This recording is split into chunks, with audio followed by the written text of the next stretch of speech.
I remember back when my financial planning practice was in high gear.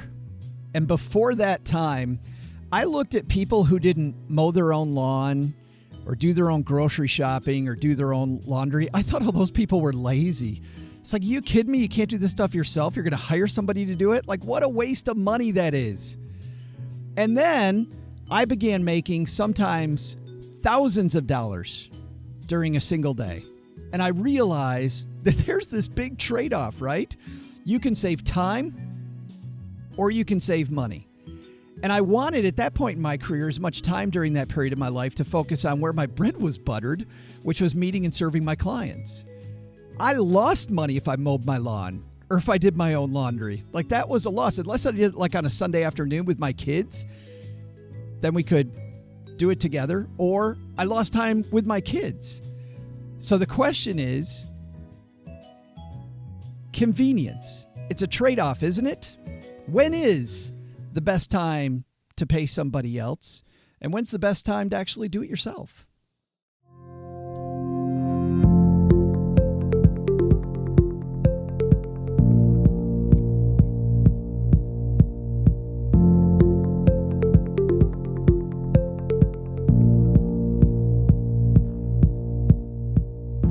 Live from my mom's half-finished basement in Detroit, Michigan, and also live from a kitchen somewhere in Manhattan. Hey there, kids. I'm Saul-Sehy, Average Joe Money on Twitter, and across from me, she's Bobbi Rebell on Twitter, and also off Twitter, it's Bobbi Rebell.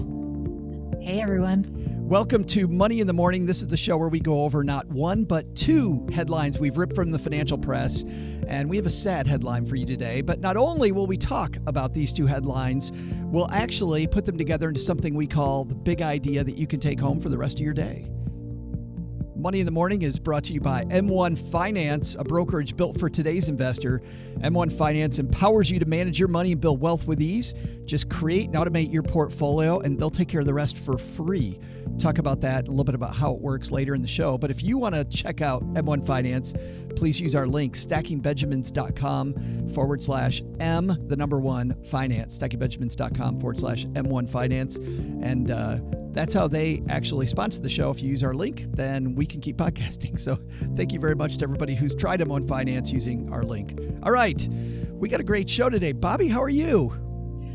I'm good. I still need my coffee, but you grabbed your coffee already. I did. I went to a bagel shop. We have, 10 years without a bagel shop. I had to go down to the bagel shop. This is Jamaican Me Crazy coffee. Isn't that, get it? Jamaican Me Crazy. But how are the bagels out there? You're still not in New York. Not in New York. Still not New York bagels. Is there, I wonder if they have like a pretender syndrome thing going on where they don't, they got to know.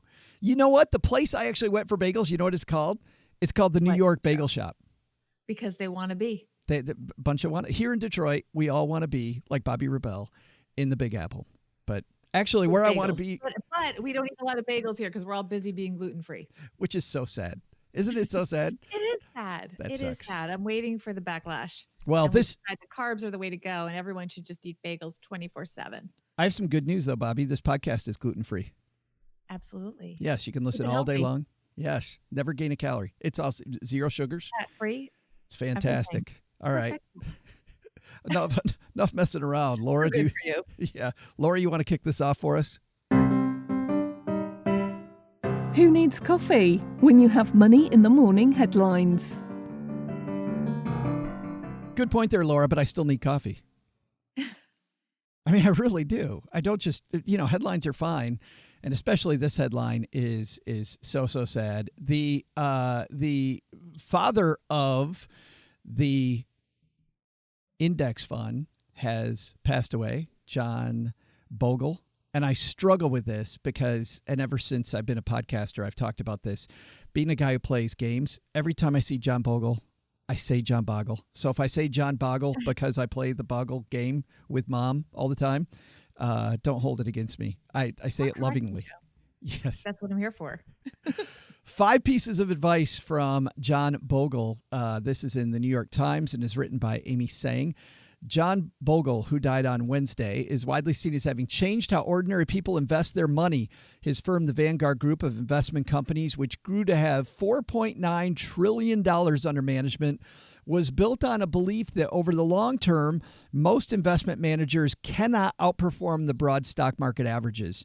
John Bogle made an impact on not only the entire investment industry, but more importantly, on the lives of countless individuals saving for their futures or their children's futures, Tim Buckley, Vanguard's chief executive, said in a statement. Here are some of Mr. Bogle's investment tips, and different, Bobby, than what we usually do here. Let's take these one at a time, shall we? And we'll, let's dig through all 5 of these. Number 1 is stay the course. Long-term investors must hold stocks even though the market's risky because they're still likely to produce better returns than the alternatives, Mr. Bogle said in 2012. In fact, his quote, "Wise investors won't try to outsmart the market," he says. "They'll buy index funds for the long term and they'll diversify." Boy, that's big advice.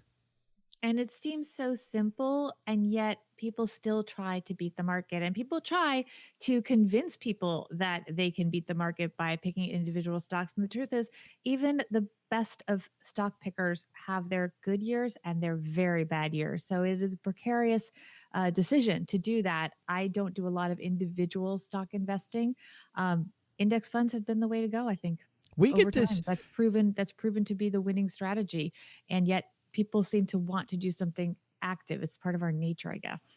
Well, and I know you and I have talked about this before because a question you get from fans of your other show, Financial Grown Up, and also that we get on Stacking Benjamins, my other show, is this idea, hey, the market's doing XYZ. Shouldn't I get out? Shouldn't I try to take advantage of it? Shouldn't I try to? Mr. Bogle was the first person to say, don't play that game. Maybe not the first person, but very loudly said, don't play that game at all.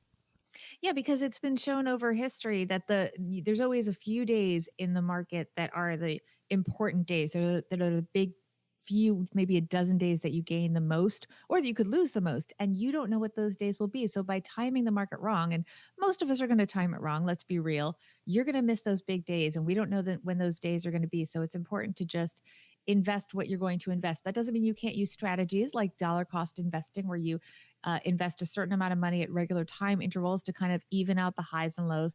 But for the most part, if you try to time the market, it's not going to be good.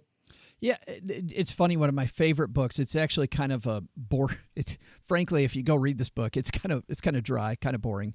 I love it though because it's written by a Chicago Mercantile Exchange trader, and the stuff these people do, Bobby, would have you and I popping Tums all day long because they're screaming and yelling in the pit. Well, that used to operate that way. Yeah, I used to report from down in New York. New York had a Merc Exchange, and it's different now. Obviously, I don't even know if they have actual traders on the floor. It's all computerized, but it was really crazy. Yeah, I don't think in Chicago they do either. But at that time, and this book's from the 90s, he had these trading rules. And one of his trading rules was forget about where you think the market's going. Decide if you like the position now or not. And if you do, buy it. And if you don't, but give up the fact that you can predict the future. He's like, nobody knows why traders. There could be somebody in China who trades $1 billion worth of stock on a single day. And, reporters in New York, I mean, I'm sure part of your job was trying to explain and asking traders who were trying to explain why the heck anything happened. He said, nobody knows why it happened. We're all making up this stuff about why it happened. And maybe they're right, but who knows? Right. There's so many variables. And the truth is now we have a lot of computerized trading and algorithms that control things. So something could have been triggered relative to something that has nothing to do with anything with the fundamentals of a stock. You could even have some bazillionaire out in the middle of nowhere who has to sell a bunch of stock for something totally unrelated. Maybe they had a gambling loss, some guy in another country, who knows what, and they got to liquidate their position and boom, that impacts the stock. But I'm trying to be funny here, but it's not really funny. The truth is there's so many things that can move a stock that are out of our control and out of our ability to predict or anticipate. So get out of that game. More advice from Mr. Bogle. Number 2, beware the experts. Money managers missed all the warning signs before the 2008 financial crisis, Mr. Bogle noted. His quote, how could so many highly skilled, highly paid securities analysts and researchers have failed to question the toxic-filled leverage balance sheets of Citigroup and other leading banks and investment banks? In 2017, he waved younger investors away from financial advisors and gave his approval to robo-advisors. Unless you need a financial advisor to help you get started in that routine, you probably don't need a financial advisor at all, which is funny. There's a few places, and I don't want to get into this too much, that right after the guy passed away, but his own firm actually releases a report that says that financial advisors add to your bottom line. And there were times when he said stuff that Vanguard Investments said things were different. But I do think this idea of beware of experts is really important, especially since more and more on places like CNBC, instead of having a quote expert on, we'll have a talking head who's another journalist. And we tend to fill the air with these so-called experts. And I feel like we're kind of filling time. You nailed it, Joe. They have to fill a lot of time. I mean, just think about it. Years ago, you would have one nightly news show. Maybe you'd have a financial show. You had, when I was in college, I worked on Moneyline with Lou Dobbs at CNN, and it was half an hour. Now you have endless hours of time to kill, not only, by the way, on the traditional television, cable screen, stream, whatever, but they also have all these web shows. They even have shows on other platforms like Facebook, like Snapchat, and so on. So there is so much content being created. And unfortunately, that means that they have to get a lot of talking heads that can meet experts that aren't always experts. So you might have a technology analyst that's in house at a news organization, and news breaks with a stock that they don't directly cover, but maybe their colleague does. And they'll say, can you come and give us your take on it? And maybe they call their colleague and ask their colleague what they know. Maybe they just wing it. But it's very important to not put too much stock, pardon my pun, in what a lot of these experts say. They're often just trying to go with the flow and say something that's helpful. They're well-meaning, but that doesn't mean that they really know what's going on. They're making their best guess. They even do play-by-plays of earnings reports now. Right. And there's no way. So the analyst, the poor guy, they're trying their best. Yeah. And the content creators, whether it's CNBC or Fox Business, they're trying their best to please their viewers. So everyone's got the best intentions, but they're analyzing these earnings reports on the fly. Yeah, you have to realize that it is what it is, and maybe take a step back. And you shouldn't be probably investing at the moment that those reports come out. I like this idea of trust but verify, because you'll see, as an example, Fox Business will have a piece about gold investing and how great gold's set to rebound. And the person they talk to is from the gold industry.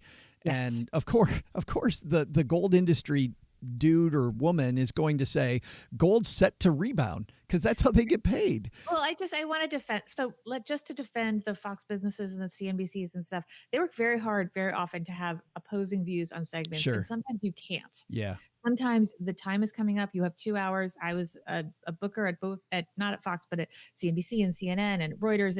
And you can't always find someone to be the opposing view in the time frame you need.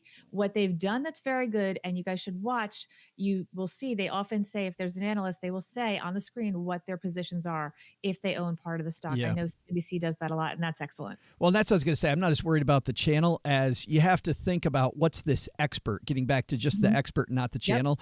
What's this? Why does this expert have this opinion? Maybe it is because they think it's going to rebound, but then again, it might be, I used the phrase earlier that Mom uses all the time, where their bread is buttered, right? Yep, sometimes it's where their bread's or buttered. maybe they have a position they want to get out of. They want to boost the stock price. Yes. Just saying. Yes, right. Yeah. Not that happens ever. No. Just a theory. Number 3 on Mr. Bogle's list of the New York Times 5 great lessons from John Bogle. Keep costs down. Vanguard's fund shareholders own it collectively, so there's no parent company or private owner to siphon profit, allowing the firm to keep costs down. His quote, in investing, you get what you don't pay for. Costs matter. So intelligent investors will use low-cost index funds to build a diversified portfolio of stocks and bonds, and they will stay the course. And they won't be foolish enough to think that they can consistently outsmart the market, going back to what we talked about earlier. He really was the father of keeping costs down. Yeah, people weren't really aware consciously of how much they were spending to make a single stock trade, which is what was happening before we had the advent of things like index funds. And that can make a huge impact on your return, especially over time. So it's important to be aware of it. And if you do choose to have a higher cost, make sure you know what you're getting in terms of value for paying more. Yeah, I'll tell you, when it comes to all the ways that an investor can make money, controlling cost is the easy one. I've talked in the past about how really sexy for people to write about controlling cost, but it truly is easy. It's an easy way to make sure, at the very least, you don't lose money just going into somebody else's pocket. And there's a lot of people out there willing to charge you a lot of money to not do very much for you. Number 4 on this list, don't get emotional. Invest in a diverse selection of stocks and bonds. Trust in the arithmetic and stick to it. This was the essence of Mr. Bogle's advice for Vanguard investors. Impulse is your enemy was one of the mantras. His quote was this: eliminate emotion from your investment program, have rational expectations for future returns, and avoid changing those expectations in response to the ephemeral noise coming from Wall Street. That's easy to say, Bobbi, but man, when I became an investor, this and then an advisor, this was very hard to train yourself. I mean, now my visceral reaction when the market goes in is exactly the opposite, but I've had to train myself over a long period of time. The market goes down, I immediately go, where are the bargains? And I know people say that, but you look at your statement, you go, oh my God, I've lost so much money. It's so difficult to get your emotions out of the game. And this is why, in some cases, with the right financial advisor, they can really bring the value, because they can sometimes metaphorically talk you off the ledge. If you are having issues with this and if you have a low risk tolerance, it may be good to have someone almost like a little therapist to talk to you and get you through those ups and downs with the market, because a machine isn't really going to call you and be like, Joe, chill. It's okay. We're good. The market went up a lot for a lot of 2018, and then it didn't. And a lot of people did not really take that well. And for some people, they might have benefited and not panicked if they had a human to talk to. You and I have a mutual friend, Dr. Daniel Crosby, who talks about this all the time. And it's funny that investing is that one thing where the action bias doesn't work. Like when it comes to making more money, an action bias is great. You know, the activity, even if you're running into walls, often will make up for your mistakes if you can just do more. But doing more investing in terms of just throwing stuff against the wall and pulling it out and investing again and pulling it out is horrible. Like you have to fight your animal instinct to do more when it comes to investing. Yeah, I completely agree. All right, let's go to number 5. Own the entire stock market. You want to take this one? Own it all. Go on a giant shopping spree. You know how to do that? One guess, Joe. The S&P 500 makes it simple. Does all the shopping for you. He also told in this piece, it says, U.S. companies are innovative and entrepreneurial. So I think that was a plug for U.S. companies. Although I would say it's not a bad idea to think about diversification on a global scale as well. Yeah, I talked to Larry Swedroe, who's a fantastic guru when it comes to investing philosophy, and talks about a lot of investors have a home team bias. They have a home market bias. Whatever country you live in, you're on top of those stocks. You hear about them all the time, so you have that bias. Yet we think about who has more growing to do. You know, I mean, the world is becoming a much more global platform. I love emerging markets. I think emerging markets is, man, it's a roller coaster ride, but going to places like Thailand, India, just some exciting investment opportunities there. So owning the entire world, he advocates as if you're well diversified. I think Sure. emerging markets can also be extremely risky, and especially there is political risk in a lot of those countries. So you just have to either know what you're doing or know that the person that is directing your investments, whatever firm you have an index fund or a mutual fund, if that's what you're doing, knows what they are doing and are aware of the different risks in different countries, because there sometimes can be big changes in economics, in their politics and so on that can impact your investments. And that's a real thing that happens. Even here in the U.S., investments in Puerto Rico have been very tricky over the last few years. So it's important to be aware of the risks involved in the different investments you make when you get out of the companies, for example, that are in the S&P 500 or the larger, even broader U.S. indexes. I had to come up with one thing as we finish here talking about John Bogle passing away. One, like, take home, what's our takeaway?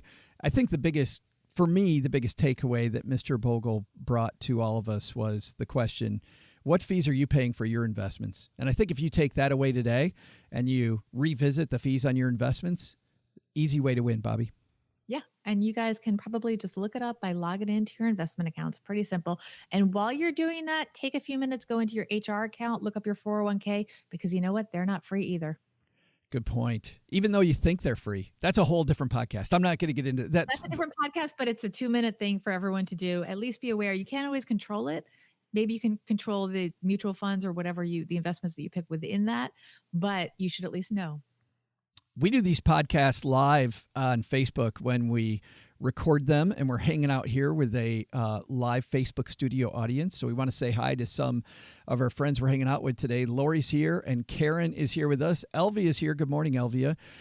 Jim is here. Rob is here. Sandy is here. She says that we sound lovely. I think she's probably talking to you, not me. Thank you, Sandy. No way. Yes. Karen is here. Mike is here. Sean is here. Sean loves a good bagel and coffee, too. Mm-hmm. Kathy is here. She says she loves our background jingle. Sandy says that she draws the line at cleaning the bathroom her husband uses. She has a baby and a dog poop to deal with. She doesn't need more ish on her hands. Hire the cleaning service. So she likes the cleaning service that I talked about in my open. I like a cleaning service, Joe. I'm sorry to confess to you. I'm terrible at all that stuff. I do it because you got to do it, but we do have a housekeeper that comes in just once a week. Tim says that Mr. Bogle has some of the best quotes to help a newbie understand investing. I totally agree, Tim. His favorite, don't look for the needle in the haystack, just buy the haystack. I love it. There was a great quote, by the way, out from Warren Buffett about Mr. Bogle, and I really like this. He said, a lot of Wall Street's devoted to charging a lot for nothing. He charged nothing to accomplish a huge amount. What a great Warren Buffett quote. They did charge a very tiny fee at Vanguard, though. Yeah. We want them to stay in business. Comparatively, though, not much. Mike said that Vanguard, talking about advisors and how advisors can help your returns, bump those up. It's called the Advisors Alpha. He has the link in our Facebook page, but if you're just listening to the audio of this, just if you put in Advisors Alpha Vanguard, you'll find Vanguard's white paper on advisors and what they do. And it's largely what, Bobbi, you were talking about earlier. Their Vanguard's whole position is advisors will help you do nothing at the right time. Right? Yeah. They talk you off the ledge. Yeah. And Gregory's here with us. Hey, Gregory. Let's go to our second piece, which is far, far less serious. Nike has Nike has a new shoe. You brought this one to the table today. Yes, I did. It is their latest self-tightening sneaker, something you've been asking for, Joe, because you've been putting off running because you're waiting. That's Joe's procrastination for his New Year's resolution. He's been working out, trying to get in shape, but he needed the self-tightening sneaker to get going. I totally did. Yeah, without the self-tightening sneaker, I mean, I wasn't complete. So now I can go run further than a mile. This is written by Hannah Sparks, and it comes to us from the New York Post. All New York publications today.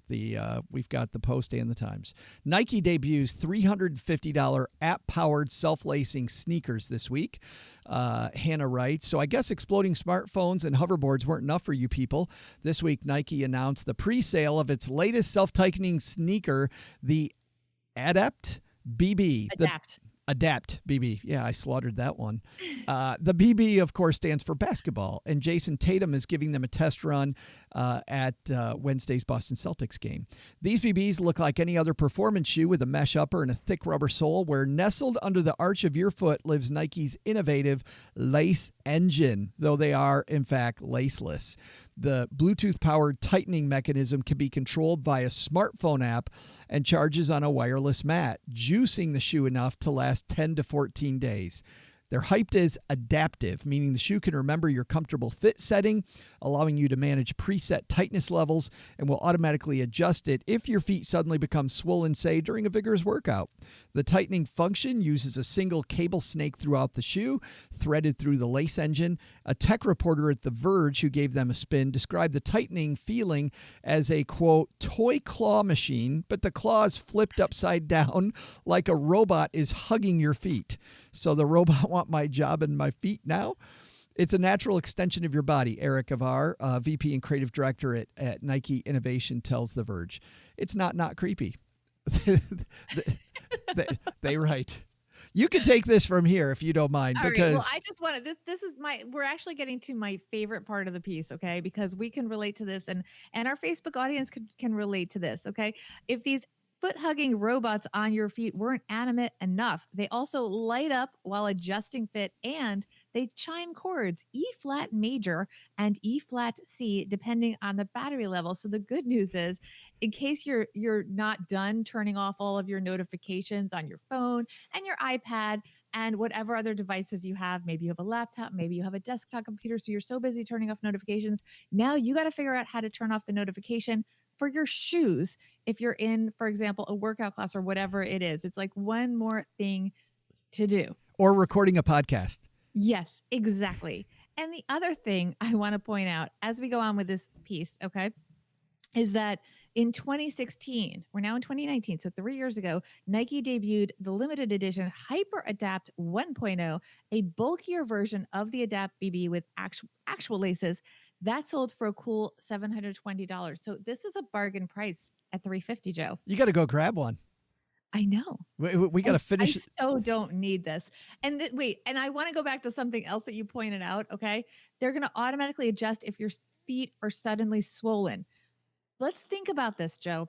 Your feet are swollen. Maybe you should just take a break. Maybe they're swollen because you're injured and you should take a break. They're going to adjust to you. I don't know. Spoiler. I don't know. I think there's convenience and then there's convenience. I mean, don't get me wrong. I like a sneaker that sings to me as much as the next guy. Like if I can get my sneaker to sing to me and to be like a robotic claw around my foot, that is awesome. However, also, though, did you notice that it said the battery lasts 10 to 14 days? So what if you put on your shoes and the battery is dead? Are you stuck at home? Like, what happens then? You can't go anywhere. There's no laces. You can't go anywhere. It's not even like this version has laces. So now you got no shoes. No, is that what the cool kids do, though? You walk around the mall and the cool kids have their shoes unlaced and they look, no? Then you'll be cool. No. I don't know about that, Joe. Maybe. I know I'm giving these guys a hard time, but come on. So I think innovation is really neat, but I got a great way to save money, which is you can save $300 by lacing your own shoes or not. Yeah. I mean, don't get me wrong. If this is the most exciting thing for you, I started watching that show you've been telling me about, the Marie, what's her name? I love it. What's her name? Love it. Marie Kondo. Yeah, the Marie Kondo show. What's the show called? Oh, God. Well, her book is The Magic Art of Tidying Up. Yeah. Something like that. And I think the Netflix show is just called Tidying Up with Marie Kondo something. I think it is. Exactly. Yeah, I think it is. It's very inspiring to watch her and procrastinate tidying up. It's a great way to not tidy up your own home is to watch Marie Kondo tidying up somebody else's home. when I'm watching this, though, I mean, her big takeaway is, joy. And she talks about what gives you what sparks of joy. And it reminded me of Vicki Robbins' book. And maybe people haven't read Vicki Robbins' book where she talks about units of joy per dollar spent, like this, almost this math equation that I love. How many units of joy do you get from that for the money that you spend? So if you can get the same joy from something where you spend less money, that's fine. And I don't want to take away somebody's joy. If $350 gives you a ton of joy, then spend that money. But if you really need to save money, you might be able to save quite a bit of money by lacing your own shoes. Yes. And I don't know, is it rechargeable? I guess you can charge the rechargeable batteries, or you don't have to replace the batteries. I don't know. It seems like another thing on the to-do list. You got to charge your shoes now. One more thing. Is Starbucks going to have little chargers for your shoes now? How many chargers do I have to have laying around my house? I know. And is like a charger sold separately? Is that something else I need to get? Gary in the Facebook group says they made it easier to pull a practical joke on your friend. Now you just steal their friend's phone. Imagine somebody else has your feet just automatically start tightening. Oh my God, that's so good, Gary. That's awesome.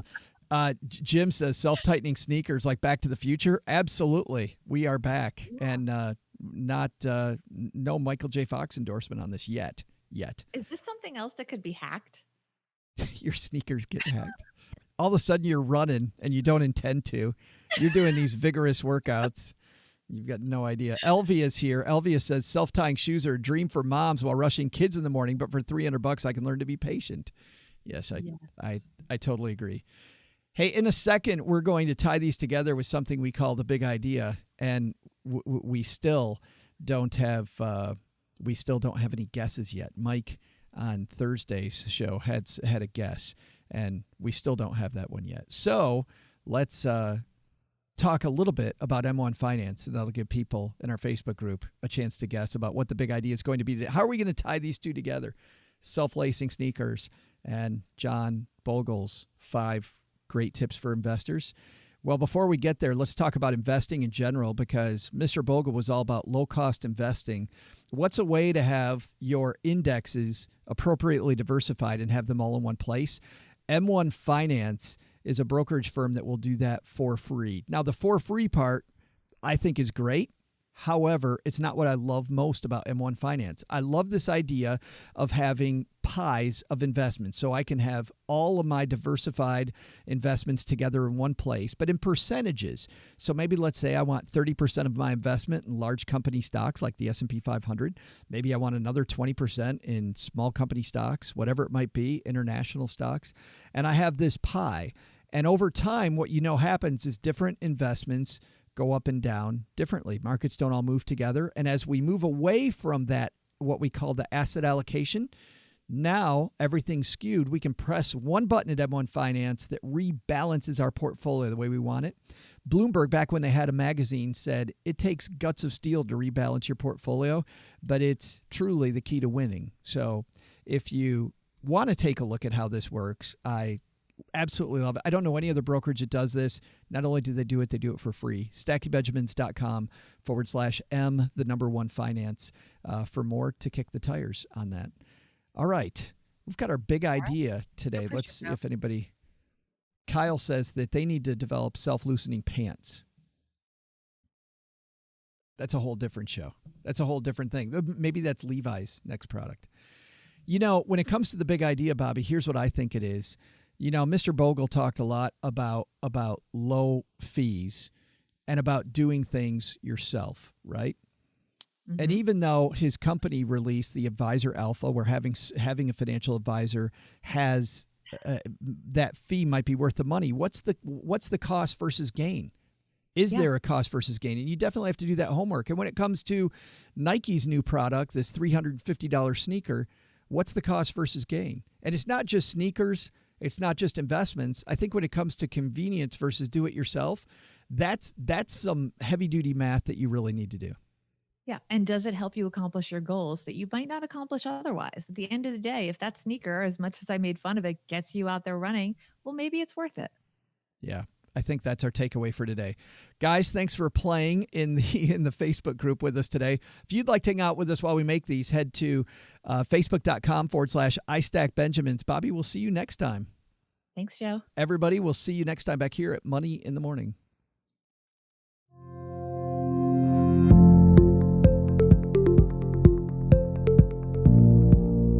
Money in the Morning is created by Joe Saul-Sehy and comes to your ears because of the collective genius of our producer, Richie Rutter-Reese, engineer, Caden Thompson, and a pack of very well-trained ferrets here in the basement.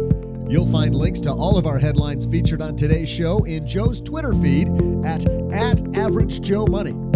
I know you already know this too, but Money in the Morning is for entertainment purposes only, and you shouldn't act on anything recommended by a bunch of entertainers in a basement without first consulting with your financial advisor and second, having your head examined. Have a headline you'd like us to discuss? Send them to Joe at StackingBenjamins.com or put them on our Stacking Benjamins Basement closed Facebook group. This show is copyright 2018 Stacking Benjamins LLC, all rights reserved. I'm Joe's mom's neighbor, Doug, and I reserve the right to always say, we'll see you next time back here on Money in the Morning.